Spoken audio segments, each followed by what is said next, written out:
প্রিয় viewers, welcome to technology support team YouTube channel. প্রিয় viewers, আশা করি সকলে ভালো আছেন। তো প্রিয় ভিউয়ার্স, আজকে যে টপিক নিয়ে আমরা আলোচনা করব সেটা হলো কম্পিউটারে আমরা যে কোনো ফোল্ডারকে কীভাবে আমাদের সিকিউরিটি দিয়ে আমরা ফোল্ডারকে সুরক্ষিত রাখতে পারি সে বিষয়টা সম্পর্কে আমরা দেখব। তো আমরা জানি আমাদের কম্পিউটারে অনেক ধরনের আমরা ফোল্ডার বা অনেক ধরনের ফাইল আমরা সংরক্ষণ করে রাখি, কিন্তু এসব ফাইলগুলোকে আমরা কিভাবে সুরক্ষিতভাবে রাখতে পারবো, আর সেটা করার জন্য আমাদের কম্পিউটারে যে ফাইলগুলো আমরা সুরক্ষিত রাখতে চাচ্ছি সেসব ফাইলগুলোকে অবশ্যই সিকিউরিটি দিয়ে রাখতে হবে। তাহলে আপনার কম্পিউটারে যদি কখনো কেউ সেসব ফোল্ডার চেক করেও সহজেও সেসব ফোল্ডারে সে অ্যাক্সেস নিতে পারবে না বা ঢুকতে পারবে না।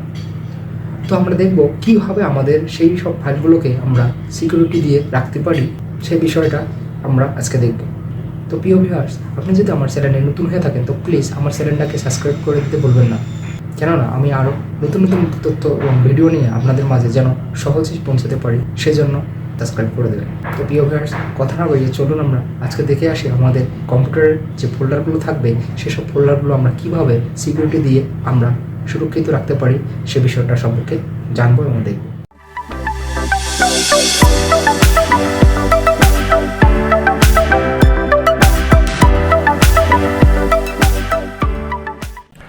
তো প্রিয় ভিউয়ার্স, এখন আমরা দেখব কিভাবে আমাদের ফাইলকে সিকিউরিটি দিয়ে বা লক করে রাখতে হয় সেই টপিকটা দেখব। তো এটা দেখার জন্য আমাদের ডেস্কটপে দেখুন একটা আমরা নিউ ফোল্ডার তৈরি করা আছে। তো এই নিউ ফোল্ডারে দেখুন আমাদের 3টা ডকুমেন্ট আছে। এখন এই 3টা ডকুমেন্ট আমরা এইখানে জাস্ট ক্লিক করলে দেখতে পাচ্ছি। আমরা চাচ্ছি যে কেউ এইখানে যদি ক্লিক করে সেক্ষেত্রে এগুলো যেন না আসে, বা এখানে ক্লিক করার পরও যেন ওই ফাইলগুলোর কোনো অ্যাক্সেস না পায়।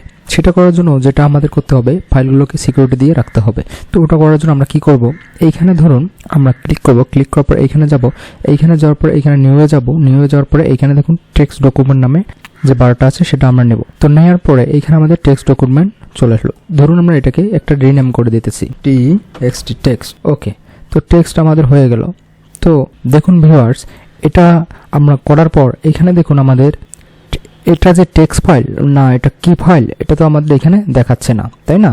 তো এটা করার জন্য আমরা কি করব, এটা করার জন্য আমরা ভিউয়ে ক্লিক করব। ভিউয়ে ক্লিক করার পর এখানে দেখুন item checkbox, file name extension, তারপরে হাইডেন আইটেমস।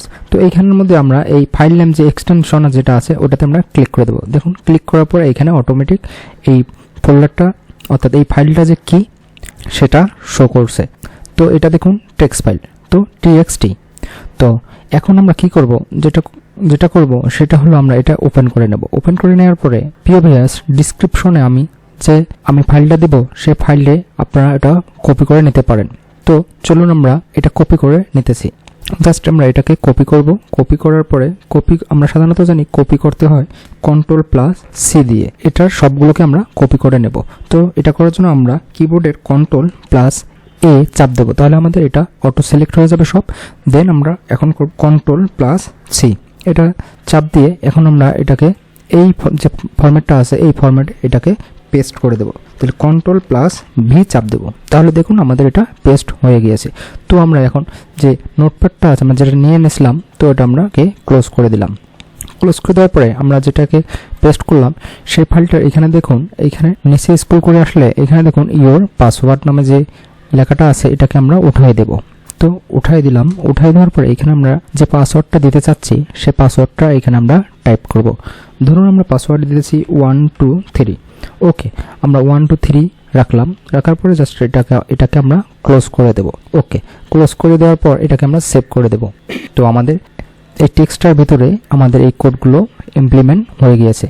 এখন আমরা এটাকে কি করব, জাস্ট এখানে আমরা রাইট বাটন ক্লিক করে যে রিনেম আছে রিনেমটা করব। রিনেম করার পরে এইখানে দেখুন যে TXT অর্থাৎ টেক্সট ফরম্যাটে যেটা আছে এই ফরম্যাটটাকে আমরা জাস্ট চেঞ্জ করব। তো এটা করার জন্য আমরা এটাকে ব্যাকস্পেস দিয়ে কেটে দেব। কেটে দেওয়ার পরে এখানে জাস্ট আমরা একটা লিখব BAT ব্যাট, এটাকে লিখব। লেখার পরে দেখুন যে টোটাল টেক্সট ফরম্যাটে আছে এটাই পুরোটাই চেঞ্জ হয়ে যাচ্ছে। দেখুন আমরা ফাঁকা জায়গায় এখন ক্লিক করি। ক্লিক করার পরে এখানে দেখুন ইয়েস চাচ্ছে, তো আমরা ইয়েস করে দেব। ইয়েস করে দেওয়ার পরে এইরকম ব্যাট ফাইল তৈরি হয়ে যাবে। তো এটা করার পর আমরা কি করব, তো এখন আমরা যেটা করব সেটা হলো এই যে ব্যাট ফাইলটা আছে এটাতে আমরা ডাবল একটা ক্লিক করব। তো ডাবল ক্লিক করলাম। ডাবল ক্লিক করার পরে এখানে দেখুন আমাদের একটা প্রাইভেট নামে একটা ফোল্ডার অটো ক্রিয়েট হয়ে গিয়েছে। তো এখন আমরা কি করব, জাস্ট আমরা এই ফোল্ডারে আমরা এগুলো সবগুলোকে সিলেক্ট করব, শুধুমাত্র এটা বাইরে থাকবে। তো দেখুন আমরা এই প্রাইভেট ফোল্ডারের মধ্যে আমাদের যে ডকুমেন্টগুলো থাকবে সবগুলো আমরা এই প্রাইভেট ফোল্ডারে রাখলাম। রাখার পরে আমরা কি করব, এরপর আমরা এই যে ব্যাট ফাইলটা আছে ব্যাট ফাইলের উপর ডাবল ক্লিক করে দেব। তো ডাবল ক্লিক করার পরে এরকম একটা সিএমডি ফাইল আমাদের সামনে চলে আসবে। তো এখন আমরা কি করব, এখন আমরা এইখানে দেখুন are you sure to lock this folder, ওয়াই অথবা না। আপনি এখন এইখানে আপনাকে দিতে হচ্ছে, যদি আপনি এই ফোল্ডারটা লক করতে চান তাহলে আপনি ওয়াই চাপবেন, আর যদি না করতে চান তাহলে এন থাকবে। তো আমরা চাচ্ছি এই ফোল্ডারটাকে লক করতে, সেক্ষেত্রে আমরা কি করব, এইখানে জাস্ট ওয়াইটা দেব। দেওয়ার পরে জাস্ট আমরা একটা কিবোর্ডের ইন্টার চাপ দেব। দেখুন আমরা ইন্টার চাপ দিলাম। ওকে, আমাদের এখান থেকে যে ফোল্ডারটা আমরা হাইড করার ছিল সেই ফোল্ডারটা অটোমেটিক হাইড হয়ে গিয়েছে। এই ফোল্ডারে যদি কেউ ক্লিকও করে, দেখুন আমরা যে ফোল্ডারগুলো আমরা হাইড করে রাখছি সেই ফোল্ডারগুলো কিন্তু এখানে নেই, তাহলে কেউ এখন বুঝতে পারবে না যে এখানে কোনো ফোল্ডার আছে। এখন আমরা এই ফোল্ডারগুলোকে কিভাবে পেতে পারেন, তো সেটা দেখার জন্য আমরা জাস্ট এখানে ডাবল ক্লিক করবো। আবারও ডাবল ক্লিক করার পরে এইখানে দেখুন আবারও এইরকম ইন্টারফেস চলে আসবে। এখন এখানে বলতেছে inter password two unlock your source folder, এই মেসেজটা দেখাচ্ছে। তো এই মেসেজটার পরে আমরা এখন কি করব, আমাদের যে পাসওয়ার্ডটা আমরা দিয়েছিলাম ওই পাসওয়ার্ডটা আমরা এখানে দিব। তো আমরা পাসওয়ার্ড দিয়েছিলাম 1 2 3। ওকে, দেওয়ার পরে আমরা জাস্ট একটা এন্টার দেব। দেখুন এন্টার দেওয়ার পরে আমাদের ওই ফোল্ডারটা এখানে চলে আসছে। তো এই হলো ফাইল হাইড করে সিকিউরিটি দিয়ে রাখা। অর্থাৎ আবার যদি আমরা এটাকে করতে যাই সেক্ষেত্রে আবারও এখানে ক্লিক করব। ক্লিক করার পরে এখানে যদি আমরা ওয়াই দিয়ে এন্টার দেব, দেওয়ার পরে এই ফোল্ডারটা আবারও আমাদের হাইড হয়ে যাবে। তো ভিউয়ার্স, এবার দেখবো আমরা এই ফোল্ডারটাকে কিভাবে আমরা পাসওয়ার্ড দিয়ে লক করে রাখতে পারি। তো পাসওয়ার্ড দিয়ে লক করার জন্য আমাদের যেটা করতে হবে সেটা হলো এখানে আমরা রাইট বাটন ক্লিক করব। রাইট বাটন ক্লিক করার পরে এখানে দেখুন প্রপার্টিস আসছে, তো প্রপার্টিসে আমরা যাব। প্রপার্টিস যাওয়ার পরে এখানে দেখুন সিকিউরিটি যে আছে সিকিউরিটিতে একটা আমরা ক্লিক করব। তো সিকিউরিটিতে যাওয়ার পরে এইখানে দেখুন আমাদের অ্যাডমিনিস্টর যেটা আছে অ্যাডমিনিস্টরে আমরা ক্লিক করব। ক্লিক করার পরে এইখানে আবার আমরা এডিটে যাব। এডিটে যাওয়ার পরে আবার দেখুন এইখানে অ্যাডমিনিস্টর আছে, তো আমরা আবারও অ্যাডমিনিস্টরে ক্লিক করব। ক্লিক করার পরে এইখানে দেখুন আমাদের এই যে ডিনাইয়ের ওইখানে যেগুলো আমাদের আছে, তো ডিনাই আমরা সবগুলো সিলেক্ট করে দেবো। সিলেক্ট করে দেওয়ার পরে জাস্ট আমরা এখানে একটা অ্যাপ্লাই করে দেবো। অ্যাপ্লাই করার পরে ইয়েস যাবে, তো আমরা ইয়েস করে দেবো। ইয়েস করে দেওয়ার পরে এখানে আমরা নো করে দেবো, ওকে করে দেবো। দেওয়ার পরে আবারও আমরা এখানে ওকে করে দেবো। দেখুন প্রিয় ভিউয়ার্স, এখানে যদি আমরা ক্লিক করি এখানে আমাদের ফোল্ডারটা কেউ অ্যাক্সেস নিতে পারতেছে না। এখন যদি আমি কন্টিনিউ দেই তারপরও এটা হবে না। তো এটাকে আমরা কিভাবে লক থেকে আনলক করতে পারবো সেটা করার জন্য আবারও এখানে রাইট বাটন ক্লিক করব। রাইট বাটন ক্লিক করার পরে আমরা প্রপার্টিসে যাব।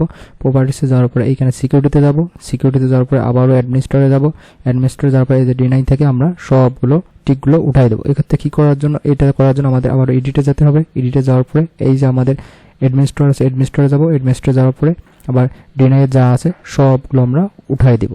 উঠাই দেওয়ার পরে জাস্ট আমরা এখানে অ্যাপ্লাই করব। অ্যাপ্লাই করার পরে কন্টিনিউ দেবো। কন্টিনিউ দেওয়ার পরে আবার ওকে দেবো, আবার দিয়ে ওকে দেবো। ওকে, এখন দেখুন আমাদের এটা আনলক হয়ে গিয়েছে। তো প্রিয় ভিউয়ার্স, এই ভিডিওটা যদি আপনাদের ভালো লেগে থাকে বা উপকারে আসে সেক্ষেত্রে আপনারা অবশ্যই আমার চ্যানেলটাকে সাবস্ক্রাইব করে দিবেন এবং আমার পাশে থাকবেন। আর প্রিয় ভিউয়ার্স, আমার ভিডিওর যে ডিসক্রিপশন বক্স থাকবে সেখানে আমি এই কোডটা দিয়ে দেব।